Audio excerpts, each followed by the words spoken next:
مسترشدین و متوسلین کو جن اہم اور بنیادی امور کی جانب متوجہ فرماتے ہیں، ان میں سب سے پہلی چیز اللہ کی محبت کا دل کے اندر پیدا ہونا،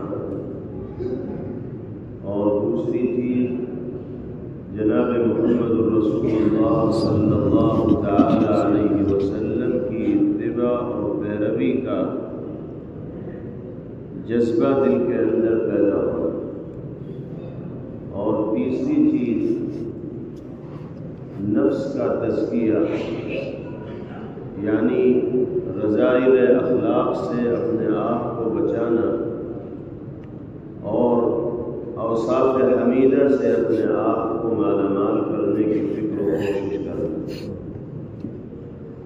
تزکیہ نفس وہ اہم اور بنیادی امر ہے کہ جس کو تمام عبادات و طاعات کی روح قرار دیا گیا ہے۔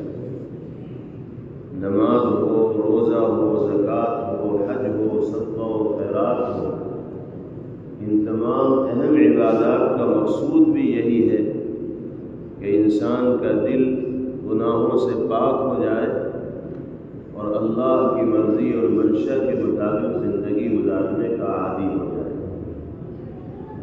چوتھی چیز جس کی جانب مشائخ و بزرگان دین کی جانب سے خاص طور پر متوجہ کیا جاتا ہے، وہ برداشت اور رواداری ہے، تحمل مزاجی۔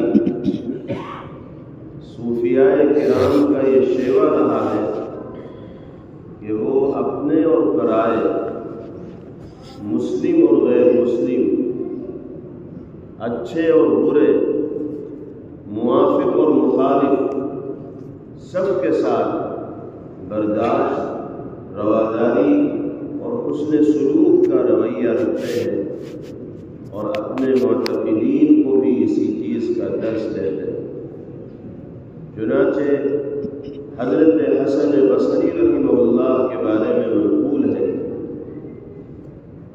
کہ حضرت کو کچھ لوگوں نے بتایا کہ فلاں شخص آپ کی عیب گوئی کرتا ہے، آپ کی مذمت کرتا ہے، آپ کی شان میں گستاخیاں کرتا ہے، تو آپ نے بجائے اس پر غصہ کرنے یا انتقام اور بدلہ لینے کے بطور تحفہ اس کو تازہ کھجوریں بھیج۔ یہ عمل وہی انسان کر سکتا ہے جس کو اللہ نے برداشت اور تحمل کا مادہ عطا فرمایا ہو، ورنہ اس طرح کے مواقع پر انتقام اور بدلے کی آگ انسان کے دل کے اندر بھڑکتی ہے، اور وہ اینٹ کا جواب پتھر سے دینے کے لیے میدان میں آ جاتا ہے۔ لیکن اللہ کے نیک بندوں کا یہ شیوہ نہیں، وہ درگزر سے کام لیتے ہیں۔ شاہ عبداللطیف رحمہ اللہ فرماتے ہیں کہ اے دوست، اگر کوئی تمہیں برا بھلا کہے تو پلٹ کر اسے جواب نہ دو، بلکہ برداشت سے کام لو۔ ایسی باتوں میں جو پہل کرتا ہے وہی خطا کار ہوتا ہے۔ حسد اور کینہ اندر رکھنے والا کچھ حاصل نہیں کر پاتا۔ اسی کی تعلیم اللہ رب العزت والجلال نے قرآن مقدس میں دی، اور نیک بندوں کی صفات بیان کرتے ہوئے، جنتی انسانوں کی صفات بیان کرتے ہوئے اللہ تعالیٰ نے ذکر فرمایا وَالْكَاظِمِينَ الْغَيْظَ وَالْعَافِينَ عَنِ النَّاسِ وَاللَّهُ يُحِبُّ الْمُحْسِنِينَ۔ جنت ایسے لوگوں کے لیے تیار کی گئی ہے جو غصے کو پیتے ہیں، دباتے ہیں، ضبط کرتے ہیں، کنٹرول کرتے ہیں، اور لوگوں کو معاف کرتے ہیں، انسانوں کے ساتھ احسان کا برتاؤ کرتے ہیں، اور خدا احسان کرنے والوں کو، اچھا سلوک کرنے والوں کو پسند کرتا ہے۔ کریم میں اللہ تعالی نے ارشاد فرمایا وَلَا تَسُبُّوا الَّذِينَ يَدْعُونَ مِن دُونِ اللَّهِ فَيَسُبُّوا اللَّهَ عَدْوًا بِغَيْرِ عِلْمٍ۔ کسی کے باطل مذہبی رہنما یا باطل خدا کو بھی برا بھلا کہنے سے اللہ رب العزت والجلال نے روکا ہے اور فرمایا ہے کہ تم ان کو برا بھلا مت کہو جن کو یہ لوگ پوچھتے ہیں خدا کو چھوڑ کر، ورنہ وہ دشمنی اور نادانی کی بنا پر اللہ کی ذات میں گستاخیاں شروع کر دیں گے اور باری تعالیٰ کو بھی برا بھلا کہنا شروع کر دیں گے۔ اسی طریقے سے قرآن پاک میں فرمایا گیا وَلَا يَجْرِمَنَّكُمْ شَنَآنُ قَوْمٍ عَلَىٰ أَلَّا تَعْدِلُوا اعْدِلُوا هُوَ أَقْرَبُ لِلتَّقْوَىٰ۔ کسی قوم کی عداوت و دشمنی تم کو اس بات پر آمادہ نہ کرے کہ تم ان کے ساتھ ناانصافی کرو، تم تو انصاف کرو، انصاف تقوی کے زیادہ قریب۔ جو لوگ نبی پاک صلی اللہ علیہ وسلم کے خلاف سازشیں رچا کرتے تھے، جاہلانہ رویے سے پیش آتے تھے، اللہ تعالی نے ان کے ساتھ آپ کو نرمی کا برتاؤ کرنے کی تلقین کی، درگزر کرنے کی ہدایت دی، رواداری اور برداشت سے پیش آنے کا حکم دیا اور فرمایا خذ العفو وَأْمُرْ بِالْعُرْفِ وَأَعْرِضْ عَنِ الْجَاهِلِينَ۔ عفو درگزر سے کام لیجیے، اچھائی کا حکم دیتے رہیے اور جاہلوں سے روگردانی کرتے رہیے۔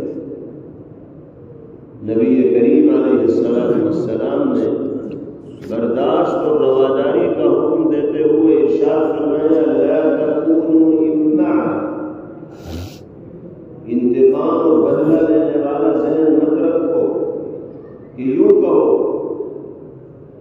اگر لوگ ہمارے ساتھ اچھائی کریں گے تو ہم بھی ان کے ساتھ اچھائی کریں گے، لیکن اگر لوگ ہم پر ظلم کریں گے تو ہم بھی ان پر ظلم کریں گے، یہ مت کہو، بلکہ ذہن یہ بنا لو کہ اگر لوگ تمہارے ساتھ اچھائی کریں تو تم ان کے ساتھ اچھائی کرو، لیکن اگر وہ تمہارے ساتھ برائی کریں تو بھی تم ان کے ساتھ ظلم مت کرو بلکہ عدل و انصاف سے کام۔ یہ ہدایت ہے سرکار دو عالم جناب محمد رسول اللہ صلی اللہ علیہ وسلم کی آپ اور آپ کے اصحاب کرام پر اہل مکہ کے مظالم اور ستم رسانیاں سب کو معلوم، لیکن فتح مکہ کے موقع پر ان پر قابو پانے کے بعد آپ نے جس بردباری اور رواداری کا ثبوت دیا انسانی تاریخ میں اس کی مثال نہیں ہے۔ چنانچہ آپ نے بیت اللہ کے سامنے کھڑے ہو کر عام معافی کا اعلان فرمایا اور ارشاد فرمایا لا تثریب علیکم اليوم اذهبوا فانتم الطلقاء، تم پر کچھ الزام نہیں، جاؤ تم سب آزاد۔ حالانکہ یہ مکے کے وہی لوگ تھے جو صبح سے شام تک اور شام سے صبح تک اسلام اور پیغمبر اسلام صلی اللہ علیہ وسلم کے خلاف ریشہ دوانیوں میں مصروف رہا کرتے تھے، جانی دشمن تھے، سب قسم کے نقصانات ان کے ذریعے جھیلے گئے تھے، برداشت کیے گئے، لیکن جب پیغمبر علیہ السلام نے اللہ کے کرم سے ان پر قابو پایا تو آپ نے انتقام اور بدلے کی راہ نہ اپنائی بلکہ سب کے لیے عام معافی کا اعلان کیا اور اللہ کے حبیب صلی اللہ علیہ وسلم کے انہی اخلاق کریمانہ کا اثر تھا اور نتیجہ تھا کہ وہ دل جن میں کبھی اسلام اور پیغمبر اسلام کے سلسلے میں ہمدردی اور محبت کے جذبات پیدا نہ ہوئے تھے، ایسے موقع پر نبی کریم علیہ السلام کے تحمل نے ان کے دل کی دنیا بدلی اور پھر درمیان میں نبی پاک علیہ السلام بڑی تعداد میں لوگ مشرف بے اسلام ہوئے اور کفر و شرک سے انہوں نے توبہ کی۔ اس سے صاف ظاہر ہے کہ صوفیہ کا تحمل اور رواداری کو اپنانا، یہ اس کی تعلیم دینا، یہ سراسر قرآن و سنت سے ماخوذ ہے۔ قرآن و سنت میں اسی کی ہدایت دی گئی۔ تو اللہ نے ہمیں مشائخ و بزرگان دین کے سلسلے سے وابستہ کیا ہے، جوڑا ہے، تو ہمیں اپنے اندر اس صفت کو بھی درجہ کمال کے ساتھ پیدا کرنے کی ضرورت ہے۔ بات بات پر مشتعل ہو جانا، بھڑک جانا، غصے میں آ جانا، زبان کو بے لگام کر دینا، مار پٹائی شروع کر دینا، گال گلوچ کرنا، یہ ایک دیندار انسان کی علامت اور نشانی نہیں ہے۔ جلدی غصے کا آ جانا یہ انسان کے کمزور ہونے کی علامت ہے، بیمار ہونے کی علامت ہے۔ جو لوگ جسمانی طور پر بیمار ہوتے ہیں ان کا مزاج چڑچڑا ہو جاتا ہے اور معمولی باتوں پر ان کا موڈ خراب ہونے لگتا ہے۔ ایک تندرست اور صحت مند آدمی اگر بات پر غصہ ہوتا ہو تو اس کا مطلب یہ ہے کہ دیکھنے میں شاید تندرست و توانا لگ رہا ہے لیکن اندرونی اعتبار سے بہت کمزور ہے۔ خلاف مزاج بات اس کو برداشت ہی نہیں۔ انسان کو اندرونی اعتبار سے اتنا مضبوط ہونا چاہیے کہ خلاف مزاج بڑی سے بڑی بات پیش آ جائے، اس کڑوے گھونٹ کو وہ آسانی کے ساتھ پی لے اور اس کا اظہار وہ اپنے اعضاء و جوارح سے نہ ہونے دے۔ اسی کا درس نبی پاک علیہ السلام نے دیا۔ اللہ تعالی ہم سب کو تحمل مزاجی کی توفیق عطا فرمائے، قوت برداشت کی دولت سے بڑھائے۔ پانچویں چیز جس پر محنت کرائی جاتی ہے اور جس کے حوالے سے جذبہ صادق اللہ کے بندوں کے دلوں میں پیدا کرنے کی فکر کی جاتی ہے، وہ خدمت خلق ہے۔ اپنے وجود کو انسانیت کے لیے نافع بنانا۔ نبی کریم علیہ السلام کی پوری زندگی انسانیت کی خدمت سے عبارت ہے۔ اپنے سے زیادہ دوسروں کی فکر پیغمبر علیہ السلام فرمایا کرتے ہیں۔ اس وقت دنیا میں لو اور دو کا اصول عام لوگوں کی فطرت کا لازمی حصہ بنا ہوا ہے۔ کوئی شخص کسی کے ساتھ اس نے سلوک کرنے سے پہلے یہ سوچتا ہے کہ اسے بدلے میں کیا ملے گا۔ جب تک یہ امید نہ ہو اس وقت تک کوئی قدم نیکی کی طرف نہیں اٹھتا اور نہ کسی اور کی تکلیف کا احساس ہوتا ہے۔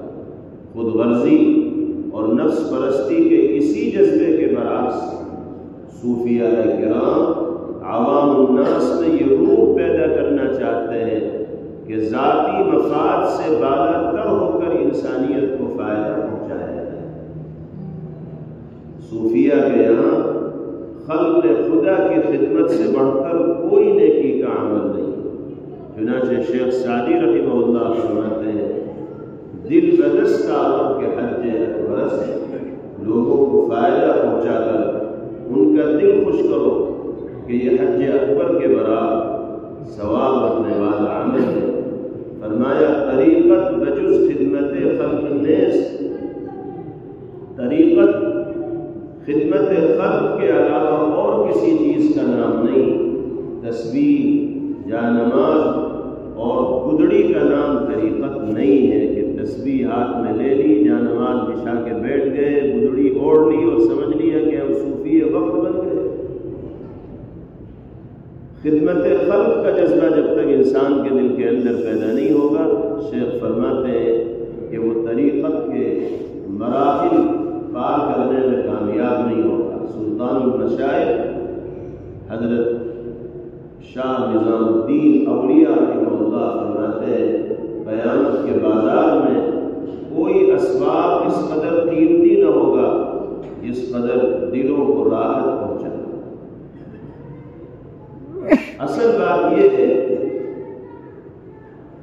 کہ حضرات صوفیہ احادیث طیبہ کی روشنی میں خلق خدا کو خدا کا خلقہ سمجھتے ہیں، اور حدیث میں بھی یہ فرمایا گیا الخلق عیال اللہ، اس لیے اللہ کی مخلوق کی خدمت خدا کی خدمت ہے، اور اللہ کی مخلوق کو اذیت پہنچانا گویا کہ خدا کو اذیت پہنچانا ہے۔ صوفیہ حضرات انسانیت سے کتنی محبت کرتے ہیں اور ان کی راحت رسانی کی کتنی فکر کرتے ہیں، اور ان کے یہاں انسانیت کو نقصان پہنچانا کتنا بڑا جرم ہے، ان اقوال سے اندازہ لگایا جا سکتا ہے۔ اور یہ چیز صوفیہ کی اپنی اختراع، اپنی سوچ یا اپنی ایجاد نہیں ہے، بلکہ اللہ نے قرآن پاک میں بھی اسی جذبے کو اپنانے کی ہدایت دی ہے۔ چنانچہ قرآن کریم میں اہل ایمان کی صفات بیان کی گئی، وَيُؤْثِرُونَ عَلَىٰ أَنفُسِهِمْ وَلَوْ كَانَ بِهِمْ خَصَاصَةٌ، ایمان والوں کی صفت یہ ہے کہ وہ اپنے اوپر دوسروں کو ترجیح دیتے ہیں، چاہے وہ خود ضرورت مند ہوں، اپنی ضرورت کو پورا کرنا دوسرے نمبر پر رکھتے ہیں اور دوسروں کی ضرورت کو پورا کرنا پہلے نمبر پر رکھتے ہیں۔ نبی کریم علیہ السلام نے فرمایا الساعی علی الارملة والمساکین کالساعی فی سبیل اللہ، بیواؤں اور مسکینوں کی مدد کرنے والا خدا کے یہاں ایسا ہے جیسے اللہ کی راہ میں جہاد کرنا۔ راوی کہتا ہے میرا گمان یہ ہے کہ آپ نے فرمایا کہ وہ ساری رات جاگ کر عبادت کرنے والے اور ہمیشہ روزہ رکھنے والے کی طرح۔ ایک جگہ آپ نے ارشاد فرمایا والذی نفسی بیدہ لا یؤمن عبد حتی یحب لأخیہ ما یحب لنفسہ، اس ذات کی قسم جس کے قبضے میں میری جان ہے، کوئی بندہ اس وقت تک کامل مومن ہو ہی نہیں سکتا جب تک کہ وہ اپنے بھائی کے لیے بھی وہ چیز پسند نہ کرے جو اپنے لیے پسند کرے۔ ظاہر ہے ہر کوئی اپنے ساتھ اچھائی اور نیکی چاہتا ہے، کوئی اپنے ساتھ کبھی کوئی برائی نہیں چاہتا۔ اسی طرح ایک مومن بھی سب کی بھلائی چاہنے والا ہوتا ہے اور کسی کی برائی نہیں چاہتا۔ جو مضمون آپ کے سامنے کل سے ذکر کیا جا رہا ہے اس کا خلاصہ، نچوڑ اور نتیجہ یہ ہے کہ تصوف مشائخ و بزرگان دین کی صحبت میں رہنا عشق و محبت خداوندی کا درس دیتا ہے۔ نمبر 2، تصوف اللہ کے رسول صلی اللہ علیہ وسلم کی اطاعت پر ابھارتا ہے اور یہ بتاتا ہے کہ اللہ کی اطاعت، اللہ کی رضا پیغمبر علیہ السلام کی اطاعت کے بغیر ممکن نہیں ہے۔ تصوف اپنے آپ کو فضائل اخلاق سے مزین کرنے اور رذائل اخلاق سے پاک کرنے کا درس دیتا ہے، اور تصوف خلق خدا کی محبت اور اس کی خدمت کی تلقین کرتا ہے، اور مخلوق کی کمی کوتاہیوں سے درگزر کرنے اور ان سے حسن خلق رکھنے کا سبب دیتا ہے۔ صوفیہ کی نگاہ میں اللہ کی مخلوق کو تکلیف پہنچانے سے بڑا کوئی گناہ نہیں۔ تصوف دوست اور دشمن، اپنے اور پرائے کے فرق کے بغیر سب کے ساتھ رواداری اور برداشت کا درس دیتا ہے۔ اسلامی تصوف دراصل قرآن و سنت کا نچوڑ اور اسلامی تعلیمات کی روح اور اس کی عملی صورت کا نام ہے۔ اللہ تعالی ہم سب کو صفات حسنہ سے متصف فرمائے اور رذائل سے، معاصی سے، گناہوں سے ہم سب کی حفاظت فرمائے۔ سبحان اللہ و بحمدہ۔ Thanks for watching. Don't forget to like, comment, share and subscribe to Al Wahid channel.